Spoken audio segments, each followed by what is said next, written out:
আঙ্গুর গাছের সেই পুনিঙ্কিত যে ডালগুলো আপনাদের কাছে থাকবে, সেই ডালগুলো দিয়ে কিভাবে আপনারা চারা তৈরি করবেন। আসসালামু আলাইকুম রহমতুল্লাহি বারাকাতুহু। চাষি আনোয়ার ভাই পেজ থেকে সবাইকে শুভেচ্ছা ও অভিনন্দন। সুপ্রিয় দর্শক, বরাবরের মতো আমি মোহাম্মদ আনোয়ার হোসেন আছি আপনাদের সাথে আমাদের একটি নতুন ভিডিও নিয়ে। প্রিয় দর্শক, আমাদের গত ভিডিওতে আমরা আপনাদেরকে দেখিয়েছিলাম কিভাবে আঙ্গুর গাছের পুনিং করতে হয় এবং তার পরবর্তী কাজ কি। প্রিয় দর্শক, দেখতে পাচ্ছেন আমার এখানে সেই আঙ্গুর গাছ যখন আমরা পুনিং করেছিলাম সেখান থেকে বেশ কিছু ডাল আমরা সংগ্রহ করে রেখেছিলাম। এই ডালগুলো থেকে কিভাবে চারা তৈরি করা যাবে আজকে সেই সম্পূর্ণ প্রসিডিওরটা আপনাদেরকে দেখাবো ইনশাআল্লাহ। আশা করি সম্পূর্ণ ভিডিও জুড়ে আমাদের পাশে থাকবেন এবং যারা আমাদের এই চ্যানেলে নতুন অবশ্যই আমাদের চ্যানেলটিকে সাবস্ক্রাইব করে দিবেন, পাশে থাকা বেল আইকনটি ক্লিক করে অল করে দিবেন যেন আমাদের সকল ভিডিও আপনারা সবার আগে দেখতে পান। তো প্রিয় দর্শক, চলুন আর কথা না বাড়িয়ে আমাদের ভিডিও শুরু করা যাক।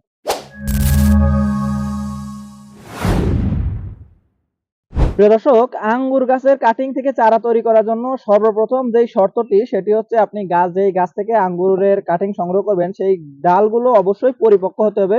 এইরকম ব্রাউন কালারের ডাল থেকেই আপনি কেবলমাত্র চারা উৎপাদন করতে পারেন। কোনো ধরনের সবুজ বা কাঁচা ডাল থেকে কিন্তু চারা উৎপাদন করা যাবে না। প্রিয় দর্শক, তো চলুন আমরা আপনাদেরকে দেখাই কিভাবে আপনারা কাটিংটা করবেন। প্রিয় দর্শক, কাটিং করার জন্য প্রিয় দর্শক আপনারা প্রত্যেকটা ডাল থেকে 3টা করে বাট গ্রহণ করবেন। দেখতে পাচ্ছেন এখানে 1 2 3 এই 3টা বাট আপনারা রাখবেন।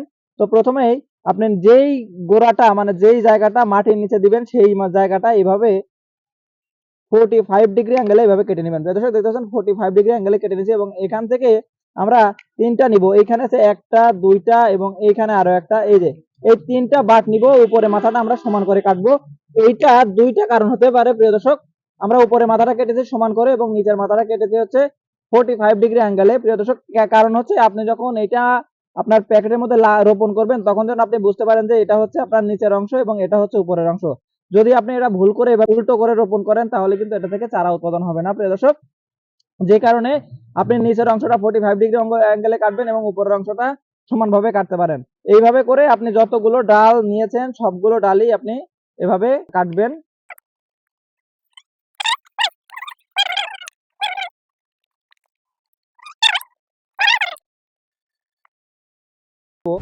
যখন আপনাদের কাটিং গুলো এভাবে কাটা হয়ে যাবে প্রিয় দর্শক, দেখতে পাচ্ছেন আমাদের নিচের অংশগুলো 45 ডিগ্রি আছে এবং উপরের অংশগুলো সমান আছে।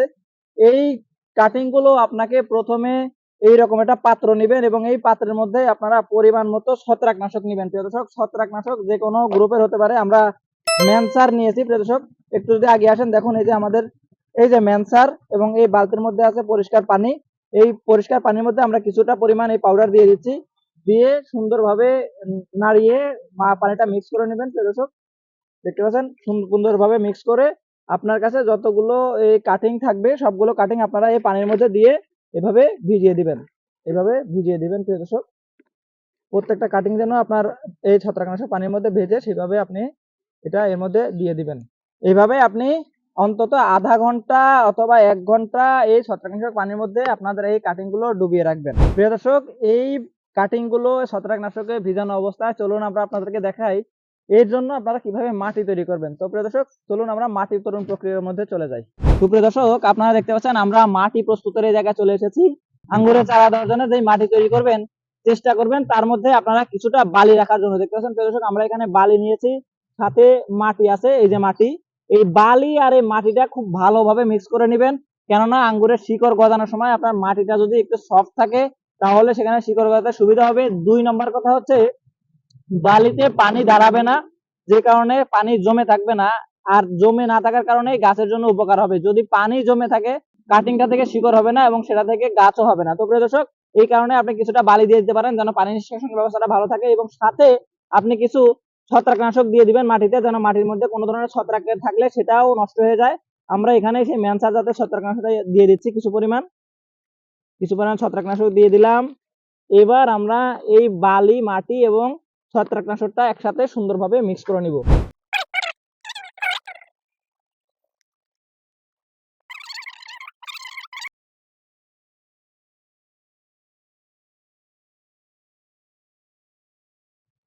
দর্শক, এতক্ষণ ধরে আমরা যে মাটিগুলো প্রস্তুত করেছি আপনারা দেখতেছেন আমরা এই প্যাকেটের মধ্যে মাটিগুলো ভরে নিয়েছি এবং আমাদের যে আঙ্গুরের কাটিং গুলো এই ছত্রাকনাশক পানিতে ডুবানো ছিল সেগুলো এখন আমরা উঠিয়ে নিব। আমরা এই সবগুলো কাটিং এর মধ্যে থেকে উঠিয়ে নিব। দেখতে পাচ্ছেন এগুলো ছত্রাকনাশক পানিতে ভিজানো হয়ে গেছে। দেখতে পাচ্ছেন খুব সুন্দরভাবে এগুলো অনেকটা নীল বর্ণ হয়েছে, যে কারণে বোঝা যাচ্ছে যে এটা ছত্রাকনাশক পানিতে ডুবানো ছিল। এই ছত্রাকনাশকের পানিটা, প্রিয় দর্শক, এই ছত্রাকনাশকের পানিটা ফেলবেন না, এটা আমাদের নেক্সটে কাজে লাগবে। আপনাদেরকে দেখাবো কি কাজে লাগবে এটা। দেখতে পাচ্ছেন যে আমাদের এই কাটিং গুলো, যেগুলো এতক্ষণ ছত্রাকনাশকে ভিজানো ছিল, এবং এই কাটিং গুলো বসানোর জন্য আমরা একটা অ্যালোভেরা ডাল কেটে নিয়েছি, কেননা আমরা এখানে রুট হরমোনের পরিবর্তে এই অ্যালোভেরা জেলটা ব্যবহার করব। এই অ্যালোভেরা জেল গাছের শিকড় গজানোতে অনেক বেশি সহযোগিতা করে। আরো একটা গুরুত্বপূর্ণ বিষয় রয়েছে প্রিয় দর্শক, সেটা হচ্ছে এই যে আমাদের এই কোটার মধ্যে আছে ম্যানসার বা ছত্রাকনাশকের গুঁড়া, এইটাও আপনার এই চারা রোপণের সময় কাজে লাগবে। সুপ্রিয় দর্শক, প্রথমেই আমরা একটা কাটিং নিব। দেখতে পাচ্ছেন প্রিয় দর্শক, আপনাদেরকে বলেছি, আবারও মনে করাই দিই, যে প্রান্তটা আপনারা রোপণ করবেন সেই প্রান্তটা 45 ডিগ্রি অ্যাঙ্গেলে কেটে নেবেন, এবং অপর প্রান্তটা আপনারা সমান করে কাটতে পারেন। এবার যে প্রান্তটা রোপণ করবেন প্রিয় দর্শক, এই অ্যালোভেরা জেলের মধ্যে আপনারা সেই প্রান্তটা এভাবে ঢুকিয়ে দিবেন। প্রিয় দর্শক, দেখতে পাচ্ছেন কত সুন্দরভাবে অ্যালোভেরা জেলটা এটার মধ্যে লেগে গেছে, খুবই সুন্দরভাবে অ্যালোভেরা জেলটা লেগে গেছে। এবং অপর যে প্রান্তটা আছে প্রিয় দর্শক, এই অপর প্রান্তের মধ্যে আপনারা এইভাবে মাথাটা ঢুকিয়ে দিবেন, এবং এই যে জেলটা আমরা এইভাবে লাগিয়ে নিয়েছি, দেখতে পাচ্ছেন কত সুন্দরভাবে অ্যালোভেরা জেলটা লেগে গেছে। এবং এটার যেটার মধ্যে আপনি যে প্যাকেটে লাগাবেন একটু ফাঁকা করে নেবেন, নিয়ে এটা এর মধ্যে আপনি দিয়ে দিবেন। হয়ে গেল আমাদের প্রথমটা রোপণ। ঠিক সেম ভাবে আপনি পরেরটাও নেবেন, নিয়ে যে কোনাটা আপনি 45 ডিগ্রি অ্যাঙ্গেলে কাটছেন সেটার মধ্যে অ্যালোভেরা জেলটা এইভাবে লাগিয়ে নেবেন। দেখতে পাচ্ছেন অ্যালোভেরা জেলটা আমরা লাগিয়ে নিয়েছি, কত সুন্দরভাবে অ্যালোভেরা জেল লেগে গেছে এটার মধ্যে। দেখতে পাচ্ছেন অ্যালোভেরা জেল লেগে গেছে, এবং এই মাথার মধ্যে প্রিয় দর্শক ছত্রাকনাশক দিয়ে দিবেন, দিয়ে যেখানে রোপণ করবেন সেখানে একটু ফাঁকা করে বালিটা সরায়ে এটা এভাবে দিয়ে দিবেন। তো সেম প্রসিডিওরে আপনি প্রত্যেকটা গাছ লাগাই দিবেন।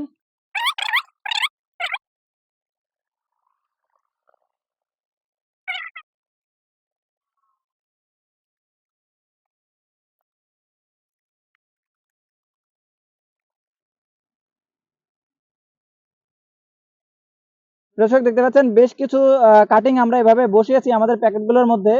এইবার এই প্যাকেটগুলো আপনারা একটা ছায়াযুক্ত স্থানে রাখবেন। দর্শক, যখন আপনাদের কাটিংগুলো এভাবে বসানো হয়ে যাবে, আপনারা চেষ্টা করবেন এইরকম একটা শেড তৈরি করে নিতে। এইরকম শেড বা ছায়াযুক্ত স্থানে আপনারা এই চারাগুলো নিয়ে রাখবেন।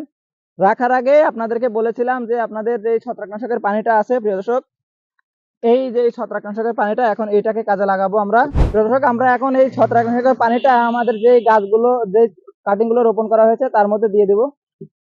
এই ছত্রাকনাশকের পানিটাই আপনারা এগুলোর মধ্যে দিয়ে দিবেন।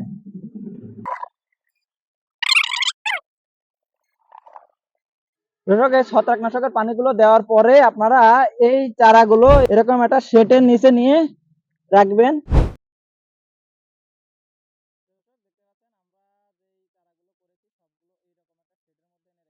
প্রিয় দর্শক, এই ছিল আমাদের আজকের ভিডিও। আপনারা যারা এই ভিডিওটি সম্পূর্ণ জুড়ে দেখেছেন সবাইকে অসংখ্য ধন্যবাদ।